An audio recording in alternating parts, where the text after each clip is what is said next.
الشريف على 16.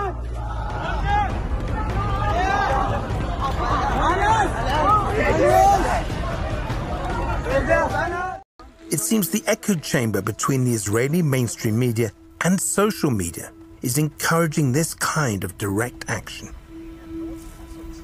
Rayot and her team have reached the crossing point into Gaza. আসসালামু আলাইকুম বন্ধুরা, কেমন আছেন সবাই? আশা করি সবাই ভালো আছেন। বন্ধুরা, এখন পর্যন্ত পশ্চিমা দেশগুলো পর্দার আড়ালে থেকে ইসরায়েলকে বিপুল পরিমাণে বোমা, গোলাবারুদ ও অস্ত্র পাঠিয়ে আসছিল।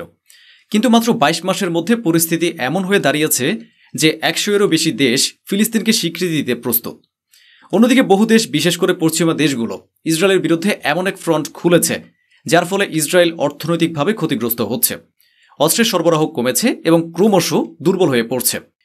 আজ আমি দেখাবো আরেকটি দেশে বড় ধরনের আন্দোলন শুরু হয়েছে, এমন এক আন্দোলন যাতে সরকার অসহায় হয়ে পড়ে ইসরায়েলকে সরাসরি জানিয়ে দিয়েছে আমাদের পক্ষে আর সম্ভব নয়।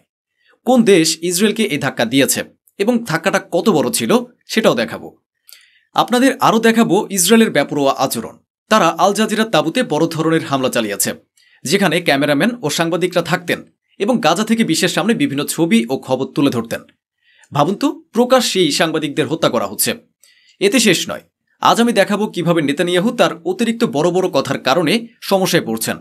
তিনি তার সরকার, সেনাবাহিনী এবং দেশের পক্ষ থেকে গাজায় চালানো কর্মকাণ্ড সম্পর্কে এমন মন্তব্য করেছেন যা সরাসরি গণহত্যার সঙ্গে যুক্ত করা হচ্ছে। শুরু করছি একটি বড় খবর দিয়ে। ইতালির ডক ওয়ার্কাররা সৌদি আরব থেকে ইসরায়েলের জন্য অস্ত্রবাহী একটি জাহাজ আটকে দিয়েছে। তারা সম্পূর্ণভাবে সেটি বন্ধ করে দিয়েছে। আসল ঘটনা হলো, ইতালির একটি বন্দরে একটি জাহাজ এসে পৌঁছায় এবং জানা যায় সেটিতে ইসরায়েলের জন্য অস্ত্র রয়েছে। এরপর ওই জাহাজটি, যা অস্ত্র নিয়ে ইসরায়েলের উদ্দেশ্যে যাচ্ছিল, তা আটকে দেওয়া হয়। ডক ওয়ার্কাররা জানিয়ে দেয় কোনো কাজ করা হবে না।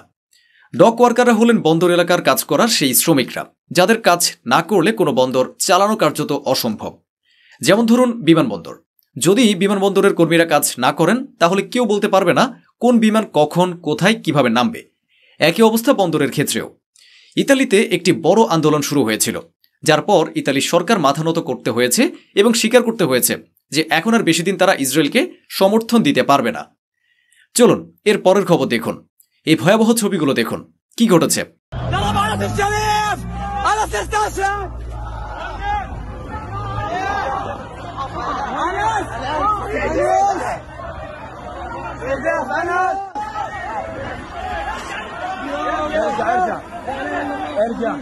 এখানে 7 জন সাংবাদিক নিহত হয়েছেন। আজকের বড় খবর এটি, ইসরায়েল ইচ্ছে করেই সাংবাদিকদের নিশানা বানাচ্ছে। এটিকে এমনভাবে দেখা যাবে না যেন ভুলবশত হয়েছে। যেমন একবার গাজায় ক্যাথলিক চার্চে হামলার পর দাবি করা হয়েছিল ভুলে হয়েছে, অথচ ছবিগুলোতে স্পষ্ট দেখা গেছে ট্যাঙ্ক থেকে ইচ্ছে করেই টার্গেট করা হয়েছিল।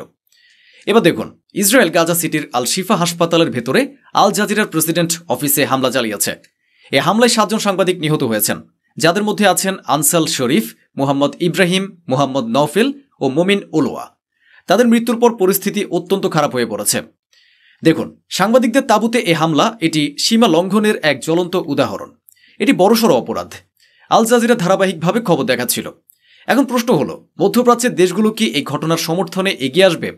যদি পশ্চিমা দেশগুলো সমর্থনে না নামে তাহলে তাদের অবস্থা আরও খারাপ হতে পারে। মোট কথা, একে একে সাংবাদিকদের নিশানা করা হচ্ছে, আর পশ্চিমা দেশগুলো চুপ করে থাকছে। এখন পর্যন্ত 230 জন সাংবাদিক নিহত হয়েছেন, অথচ তেমন আওয়াজ ওঠেনি। কিন্তু একসাথে 7 জন সাংবাদিকের মৃত্যু, তাও এমন এক সময়ে যখন ইসরায়েল চারিদিক থেকে ঘেরাও অবস্থায় রয়েছে। এটি স্পষ্ট করে দিচ্ছে ইসরায়েল নিজের বিপদ নিজেরাই ডেকে আনছে। দেখুন, এই দুই মুখ হলো আনাস আল শরীফ এবং মোহাম্মদ এবং তাদের ক্যামেরাম্যান, সবাই নিহত হয়েছে। যখন তারা তাদের নিজেদের টেন্টে আল জাজিরার আলাদা আলাদা তাঁবুর মধ্যে ছিল, তখন এই হামলা চালানো হয়েছে। বিভিন্ন বিদেশি নিউজ চ্যানেলের সাংবাদিকরা গাজায় গিয়ে রিপোর্ট করছেন। আমি আগেও আপনাদের দেখিয়েছি কিভাবে গাজার ভেতরে ঢুকে রিপোর্ট করতে চাওয়া সাংবাদিকদের বাধা দেওয়া হচ্ছে। ইসরায়েলের পক্ষ থেকে স্পষ্ট করে বলে দেওয়া হয়েছে, আপনারা চাইলে সাহায্য দিতে পারেন, কিন্তু আকাশ থেকে ভিডিও শ্যুট করা যাবে না। কেন? কিসের এত ভয়?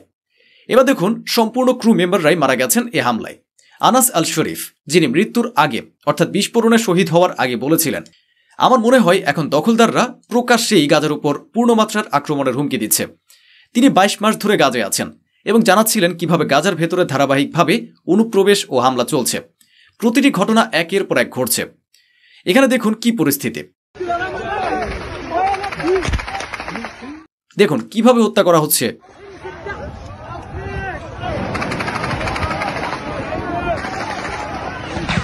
গুলির শব্দ শোনা যাচ্ছে। 50 দিনের তদন্তের পর দ্য গার্ডিয়ান পত্রিকা এটি প্রকাশ করেছে। তারা জানতে পেরেছে প্রায় 2000 ফিলিস্তিনি আহত হয়েছে। অবস্থা এমন হয়েছে, যখন তারা খাবার আনতে গিয়েছিল তখনই তাদের উপর গুলি চালানো হয়েছে।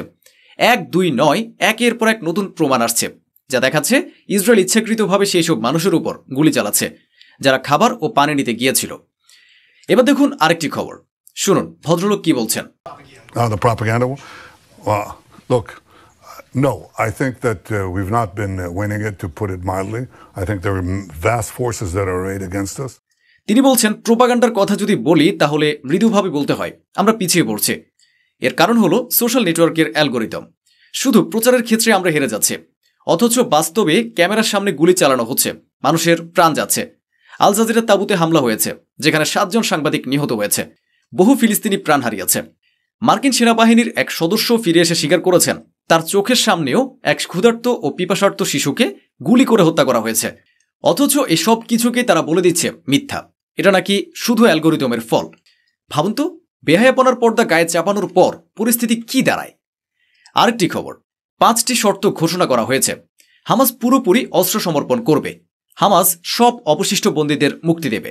ইসরায়েলের হাতে যে ফিলিস্তিনি বন্দী আছে তাদের ছাড়া হবে না। হামাসের শাসন ব্যবস্থা ও সামরিক কাঠামো সম্পূর্ণ ভেঙে ফেলা হবে।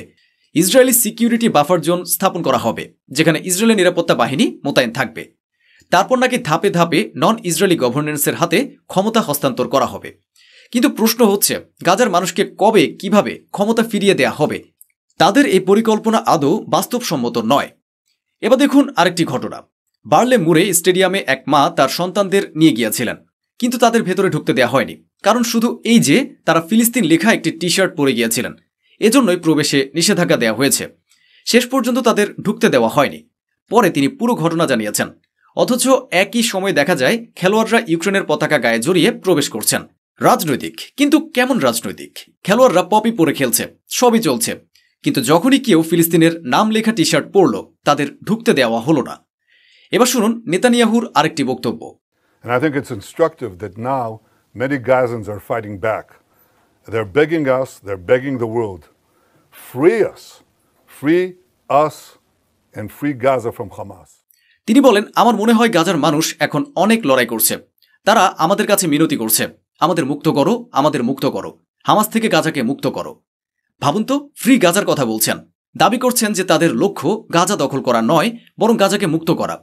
কেউ কি এক মুহূর্তের জন্যও বিশ্বাস করবে? ইসরায়েলিরাও জানে যে বেনিয়ামিন নেতানিয়াহু বা ইসরায়েলের আসল উদ্দেশ্য গাজাকে স্বাধীন রাখা নয়। এত বছরেও তারা তা করেনি, আজ হঠাৎ করবে? সবার জানা এটা দখল নেওয়ার পরিকল্পনা, মুক্তির নয়। এবার আরেকটি ভিডিও দেখুন। It seems the echo chamber between the Israeli mainstream media and social media is encouraging this kind of direct action. Rayot and her team have reached the crossing point into Gaza. এতে দেখা যাচ্ছে এক Israeli স্যাটেলার নিজে স্বীকার করছে, হ্যাঁ, আমাদের পরিকল্পনা হলো হামাসের উপর চাপ বাড়ানোর জন্য ফিলিস্তিনিদের অনাহারে রাখা, যাতে তারা ক্ষুধার কষ্ট পেয়ে হামাসের বিরুদ্ধে দাঁড়ায়। এতে ইসরায়েলের কাজ সহজ হবে, অর্থাৎ ইচ্ছাকৃতভাবে এই মানবিক বিপর্যয় সৃষ্টি করা হচ্ছে। চলুন পরের খবরে দেখুন এদের কর্মকাণ্ড। Hello? Where are you from? I'm from Palestine. I come and occupy this land. I f*** you. You can't do anything. I kill you and your mother and your father.